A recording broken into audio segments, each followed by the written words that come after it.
జయ శ్రీమన్నారాయణ. నేను మీ icon astrologer Gattupalli Suresh Babu.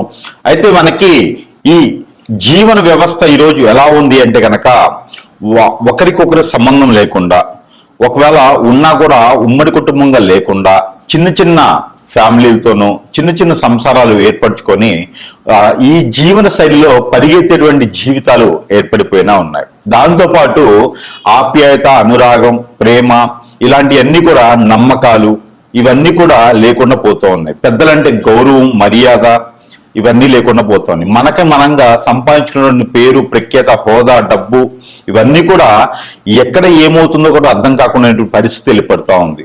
దానితో పాటు మరొకటి ఏంటంటే, ఇప్పుడు ఏం చెప్పాలనుకున్నాం అనేది చూద్దాం. అయితే అసలు మరొకటి ఏంటంటే కనుక, వీటన్నిటితో పాటు ఈ రోజున ఉన్నటువంటి ఏదైతే బంధం, బాంధవ్యం, అనురాగం, ఆప్యాయత, దాంతో పాటు భార్య, భర్త ఇవన్నీ కూడా ఉన్నాయి. వీటిలో ఎంత విలువ ఉన్నది. ఒకప్పుడు మనకి పెళ్లి అనగానే 7 జన్మలు ఉండాలి అని చెప్పేసి అని సంబంధాలు చూసి, ఆ సంబంధాలు ఎన్నో రకాల సంబంధాలు చూసేసి మన అబ్బాయికి ఏదైతే సంబంధం కుదిరితే బాగుంటుంది, మన అమ్మాయికి ఏ సంబంధం కుదిరితే బాగుంటుంది. దీంట్లో మొదటిగా వారు అడిగేది ఏంటంటే 7 తరాలు చూస్తారు. వెనక 7 తరాలు, ముందు 7 తరాలు చూసేటువంటి జీవితం కొనసాగుతూ ఉంటుంది. అమ్మాయి తరపున బాగుందా, వారి ఫ్యామిలీ అంతా కూడా అన్యోన్యంగా, ఉన్నతంగా, భార్యలతో పాటు భర్తలు, భర్తలతో పాటు భార్యలు ఉన్నారా, ఇంట్లో ఏమైనా గయ్యాలీలు ఉన్నారా, ఏమైనా ఇబ్బంది పెట్టేవారు ఉన్నారా, ఇన్ని రకాలు చూస్తున్నారు. అబ్బాయి తరఫున కూడా వీరి వంశం వృద్ధి అవుతుందా, ఎలాంటి ఇబ్బందులు ఏమైనా కలుగుతున్నాయా, పిల్లలు బాగా సంతానం కలుగుతుందా, వీరి జీన్స్ అంతా కూడా ఎవరైనా 2-3 పెళ్లిళ్ళు చేసుకొని ఉన్నారా, ఎవరైనా దేశాల మీద పోయి ఉన్నారా, ఇవన్నీ కూడా ఆరా తీసుకొని 7 తరాల ముందు 7 తరాల వెనక్కి కూడా మనం చూసుకొని ఆ ఒక విధంగా పెళ్లి చేసే సాంప్రదాయం మనకి పూర్వకాలంలో ఉండేది. ఆ తర్వాత అది జనానికి బోరేసిందా, లేకపోతే కొత్తదనం కావాలనుకుంటున్నారో కానీ బంధాలు మార్పులు అనేది, బాంధవ్యాల్లో మార్పులు అనేది, ఒక బంధం ఏర్పడింది, ఎవరో తెలియని అమ్మాయి మన ఇంటికి వచ్చింది, ఎవరో తెలియని వ్యక్తి మన ఇంటికి వచ్చారు అంటే వారి యొక్క విలువ అనేది ఈ రోజుల్లో లేకుండా పోయింది. దానికి ముఖ్యమైనటువంటి కారణం ఏమిటంటే డబ్బు, వ్యామోహం, అతి దృష్టి, అనావృష్టి, అంటే కోరికలు.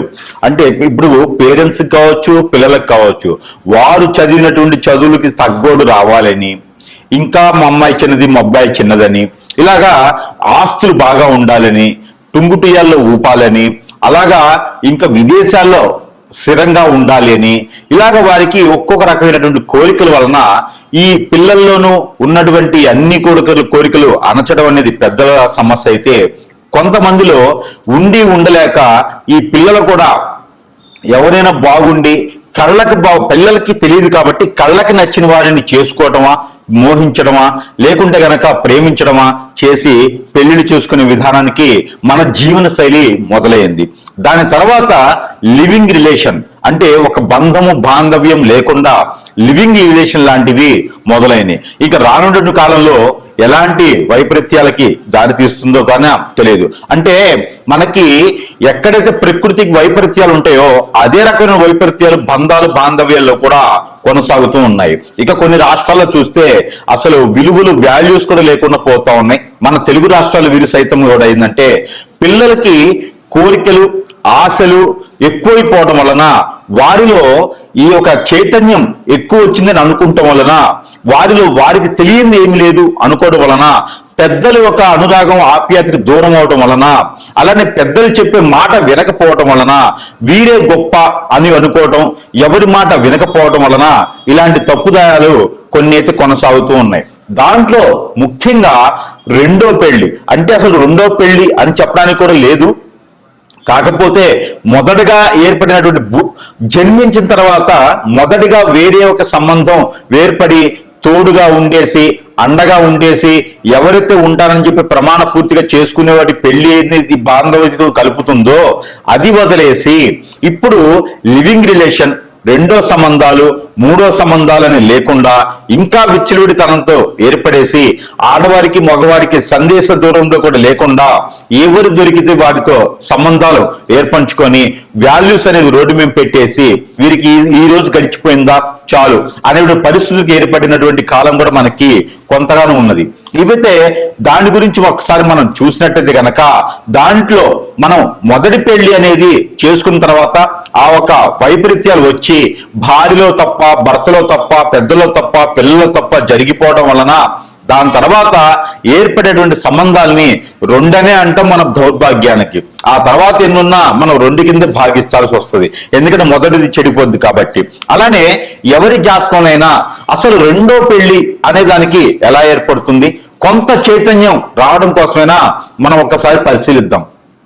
దీంట్లో ముఖ్యంగా అసలు రెండో పెళ్లి అనేది ఎలాంటి జాతకులకి, రెండో పెళ్లి అనేది ఏ జాతకంలో ఎలాంటి నక్షత్రము, ఎలాంటి గ్రహము ఏ స్థానంలో ఉండడం వల్ల రెండో పెళ్లి వ్యామోహం కానీ, రెండో పెళ్లి అవకాశం కానీ, రెండో పెళ్లి చేసుకునేటువంటి విధానం కానీ కనిపెడుతుంది.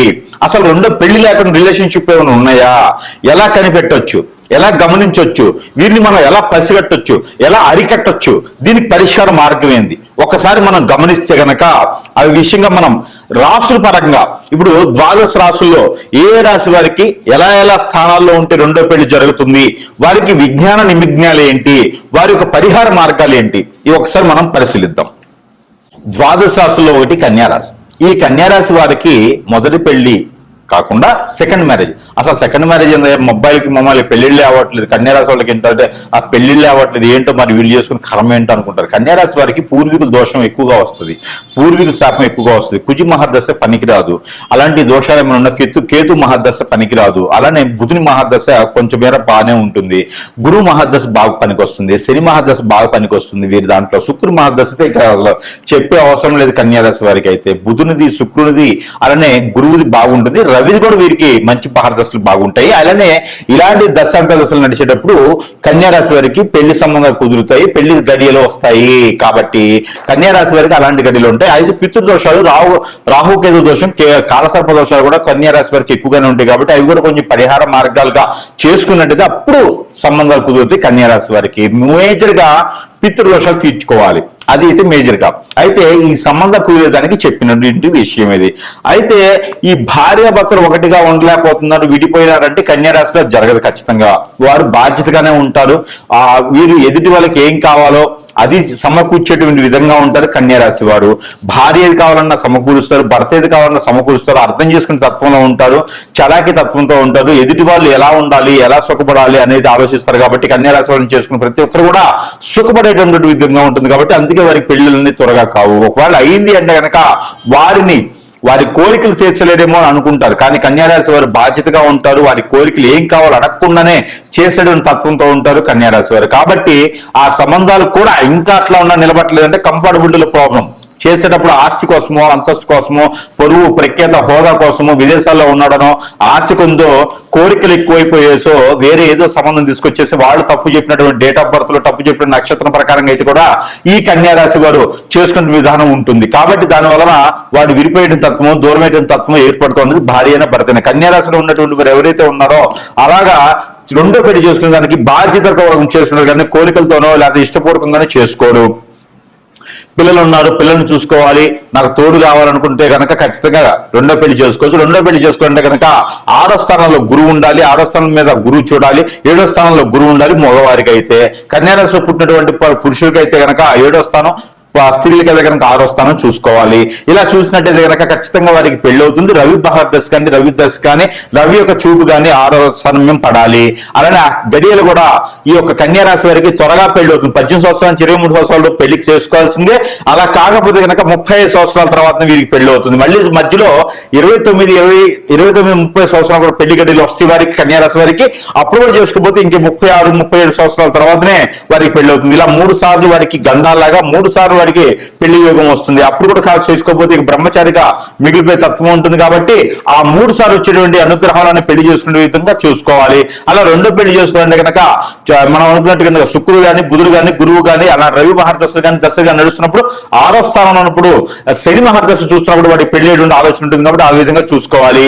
ఇంకా వీరికి ఏదైనా భర్త కానీ, భార్య కానీ ఇష్టపడి ఉండి నేను వాళ్ళు లేకుండా బతకలేకపోతున్నానని దూరం అయిపోయారు అనుకుంటే కనుక వారు దగ్గర అయ్యేదానికి మొదటి సంబంధం రెండో సంబంధించిన లవర్ అయినా ఎఫ్ఐఆర్ అయినా ఏదైనా నా దగ్గర ఉండాలి, నాకు దూరంగా అయిపోతే నేను బతకలేకపోతున్నాను అనుకునే వారు ఎవరైనా ఉంటారో వారందరూ కూడా కన్యా రాశిలో ఉంటే కనుక వారు పర్టికులర్ గా ఈ ఒక చిన్న పరిహారం చేసుకుని అదృష్టవంతులు అవ్వచ్చు.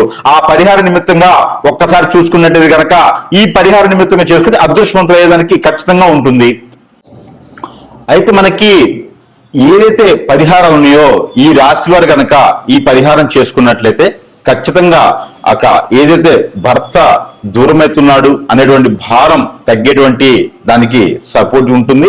అలానే భార్య దూరం అవుతుంది, పిల్లలు ఒంటరైపోతున్నారు అనుకున్న వారికి అయితే ఖచ్చితంగా ఈ పరిహారం పనికొస్తుందని అయితే నేను అనుకుంటున్నాను.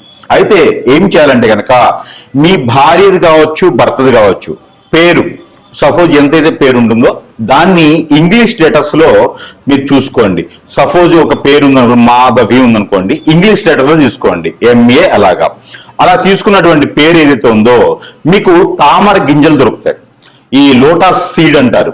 ఈ తామర గింజలు తెచ్చుకొని మీ వైఫ్ పేరులో ఎన్నైతే లెటర్స్ ఉన్నాయో లేదా మీ ఒక హస్బెండ్ పేరులో ఎన్నైతే లెటర్స్ ఉన్నాయో ఆ లెటర్స్ కి 7 గింజలు ఎక్స్ట్రా కావాలి, 7 సీడ్స్ ఎక్స్ట్రా కావాలి.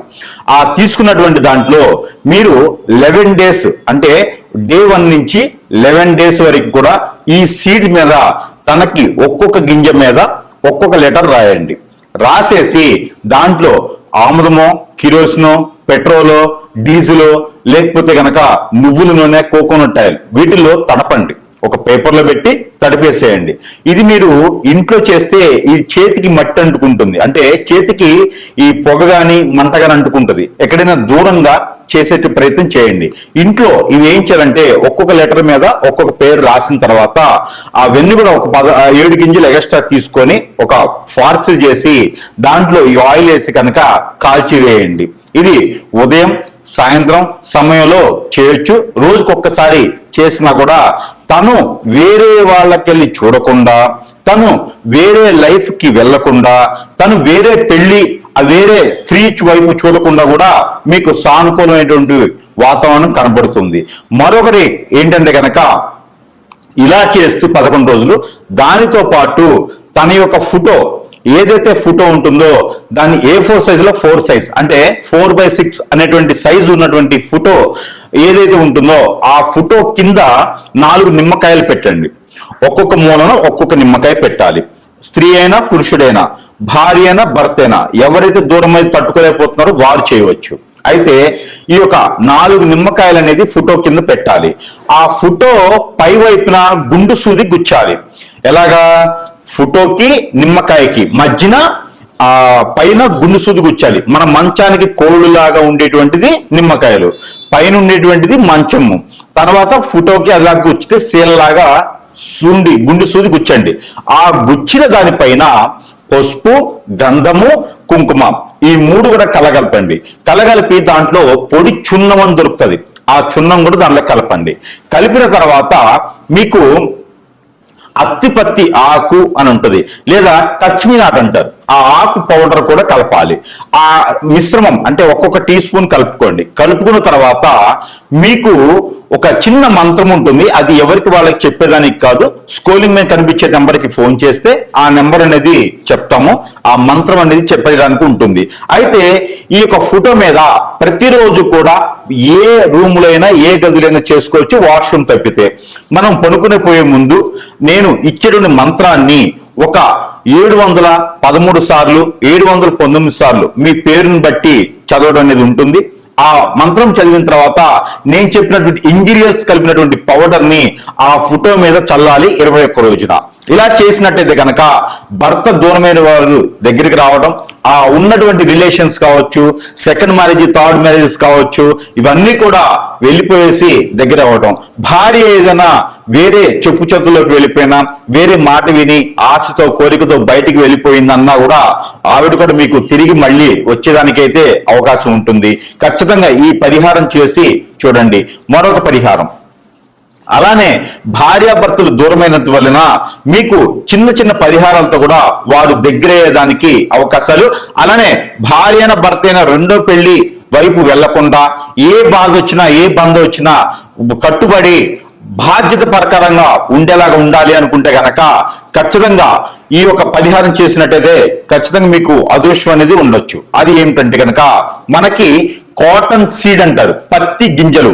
ఈ పత్తి గింజలు ఏవైతే ఉన్నాయో తన పేరుని తలుచుకుంటూ నాకు నా భర్త రావాలి, నాకు నా భార్య నాకు దగ్గర అవ్వాలి అని తలుచుకుంటూ ఎక్కడైనా సమీప దూరంలో గురువు గారు ఉంటే సంప్రదించండి. వారు ఏదైనా పరిహారం చేస్తే చేయండి. లేదు అంటే గనక ఈ రకమైనటువంటి పరిహారం ఖచ్చితంగా చేసుకుంటే మీకు 41 రోజుల్లో ఫలితం అయితే లభిస్తుంది. 41 రోజులు చేసిన తర్వాత ఫలితం రాలేదు అంటే గనక ఖచ్చితంగా వస్తుంది. మరో 15 రోజులు ఆగండి. 41 రోజులు చేస్తే సరిపోతుంది. మనము ఒక అమ్మవారికి కానీ స్వామివారికి కానీ దీక్ష చేస్తే కూడా ఖచ్చితంగా దాని ప్రతిఫలం ఎన్నో సంవత్సరాలు పడుతుంది. కానీ మనసు మైండ్ మారినట్టు తర్వాత భార్య అయిన భర్త అయినా దూరం అయ్యారు అంటే అది ఇంకొక చెంతకి చేరుతున్నారని అర్థం. ఆ చెంత నుంచి మళ్ళీ మన వైపు రావాలి అంటే గనక మనలో ఉన్నటువంటి లోపాలు ఏమున్నాయో అవన్నీ కూడా మారేటువంటి ప్రయత్నం చేయాలి మొట్టమొదటిసారిగా. రెండోది, మనం ఏదైతే కాటన్ సీడ్ అంటే పత్తి గింజలు ఏవైతే ఉంటాయో ఈ పత్తి గింజలు తీసుకొని రోజుకి ఒక 11 చొప్పున చేతిలో పెట్టుకొని ఏదైతే మీ హస్బెండ్ కావచ్చు వైఫ్ కావచ్చు పేరుందో అంటే వెళ్ళిపోయినటువంటి వారి పేరు తీసుకొని 236 సార్లు పఠన చేయండి. నా వైఫ్ నా దగ్గరికి రావాలి, మా వైఫ్ పేరు ఇది, మా దగ్గరికి రావాలని చెప్పేసి పఠన చేసుకొని ఆ పత్తి గింజల్ని మీరు ఒక పేపర్లో కట్టేసి కాల్చి వేసేసేయండి. ఏ రోజుకి ఆ రోజు ఈ పని చేయాలి. మరొకటి, తెల్ల ఆవాలు అని దొరుకుతాయి. ఈ తెల్ల ఆవాలు గసగసాలు అవొక 1 టీ స్పూను ఇవొక టీ స్పూను తీసుకొని మీరు మీ చుట్టూతా దిష్టి తీసేసుకొని ఆ దిష్టి తీసుకుని చేతిలో పెట్టుకున్న తర్వాత నా వైపు నా దగ్గరికి రావాలి, నేను చేసిన తప్పులేమంటే క్షమించాలి, నేను మళ్ళీ అలాంటివి చెయ్యను అని చెప్పేసి అని మనస్ఫూర్తిగా మీ కులదైవానికి ఇష్టదైవానికి కొలుచుకొని కనుక మీరు ఏదైనా మీకు నచ్చినటువంటి అమ్మవారికి స్వామివారికి ముడుపు మొక్కుబడి చేసుకొని గనక మీరు ఈ ఆవాల్ని ఈ యొక్క గసగసాల్ని పెనం ఉంటుంది కదా ఇంట్లోను, ఆ పెంక మీద లైట్ గా ఏమి వేయకండి, ఆయిల్ లాంటి ఏమి వేయకుండా ఆ మూకుడు మీద లైట్ గా ఫ్రై చేసేసి పడివేయండి.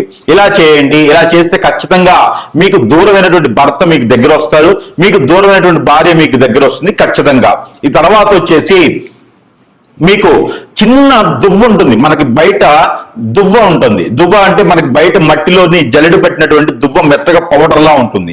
అదొకటి తీసుకొచ్చుకొని మనకి చిన్నప్పుడు చదువుకున్నటువంటి పలకలు ఉంటాయి. మనకి ఒకప్పుడైతే మట్టి పలకలు ఉండేవి, ఇప్పుడు ప్లాస్టిక్ పలకలు ఉంటూ ఉన్నాయి అన్నమాట. పలక అంటే మనం రాసేటువంటి బోర్డు, అలాంటి పలక తీసుకొచ్చుకొని దానిపైన మీ యొక్క శ్రీమతి పేరు కానీ మీ యొక్క ఒక భర్త పేరు కానీ రాసుకోండి. ఎవరైతే దూరమయ్యారో వారి పేరు రాసి ఆ దువ్వ ఏదైతే ఉందో దానిపైన పోయండి. దానిపైన పోసి 3 రోజులు మీ మంచం కింద పెట్టేసేయండి, ఏదైనా కవర్లో పెట్టేసి. ఆ తర్వాత ఆ దువ్వ దాని మీద ఉంచేసి మీరు కళ్ళు మూసుకొని కళ్ళకు గంతలు కట్టుకొని ఆ దువ్వని ఊదండి. చేత్తో దువ్వను ఊదాలి. ఆ 3 రోజులు కూడా ఒక రాగి పాత్రలో నీరు పెట్టేసి దాంట్లో ఒక లోటస్ పువ్వు వేసేసి ఆ ఒక నీరు పెట్టినటువంటి పాత్రని మనకి గడప లోపల నుంచి బయట వైపు, బయట నుంచి లోపల వైపు చూసేటువంటి విధంగా చూసుకోండి. లోపల నుంచి బయట వైపు వస్తూ ఉంటే కుడి వైపున ఉండాలి. కుడివైపున పెట్టేసి దాని మీద ఒక మూత వేయండి, లోటస్ పువ్వు పెట్టేసి. ఇలా చేసినట్టయితే కనుక మీకు ఎన్నో సంవత్సరాల క్రితం దూరమైన భర్త కూడా మీ దగ్గరకు వచ్చేదానికి ఉంటుంది, భార్య కూడా మీకు నుంచి దూరం అయితే కూడా వస్తుంది. అలా కాదు గురువు గారు మాకు దూరం అయితేనే చాలు అనుకుంటే ఇంక ఈ రెమెడీస్ అని మీ పని చేయవు. దూరమయ్యి బాధపడే వాళ్ళు, పిల్లలు భార్య, పిల్లలు భర్త ఇబ్బంది పడేవాళ్ళు ప్రతి ఒక్కరు కూడా ఈ పరిహారంలో ఏ ఒక్కటి చేసినా కూడా మీకు ఖచ్చితంగా వారే దగ్గరికి వస్తారు. లేదు మాకు దూరం అయితేనే బాగుండు, ఇవన్నీ మాకు వద్దు అంటే కనుక ఆల్రెడీ దూరం అయినారు కాబట్టి ఈ పరిహారాలు మీకు అవసరం లేదు. ఇలాంటి పరిహారాలు చేసుకొని దూరమైన భర్తను దగ్గర చేసుకోండి, దగ్గరైన భర్తను దూరం చేసుకోండి. కాబట్టి ఇలాంటి చేసుకుని అదృష్టవంతులు అవ్వాలి. పిల్లలు పెద్దలు అందరూ కూడా భార్యాభర్తలు అన్యోన్యంగా ఉండడానికి నా ఆలోచన. అలా ఉంది అంటే కనుక సంఘంలో గౌరవులు మర్యాదలు ఆప్యాయతలు అనురాగాలు పెద్దల దగ్గర ప్రతిష్టలు అన్ని వస్తాయి, డబ్బు వస్తుంది, జాబ్ వస్తుంది, పలుకుబడి పేరు ప్రఖ్యాత హోదా అన్ని కూడా మనకు సొంత చేరుతాయి. కాబట్టి ఇలాంటి పరిహారాలు చేసుకొని ఉమ్మడి కుటుంబంగా ఉండాలని నా కోరిక. జై శ్రీమన్నారాయణ.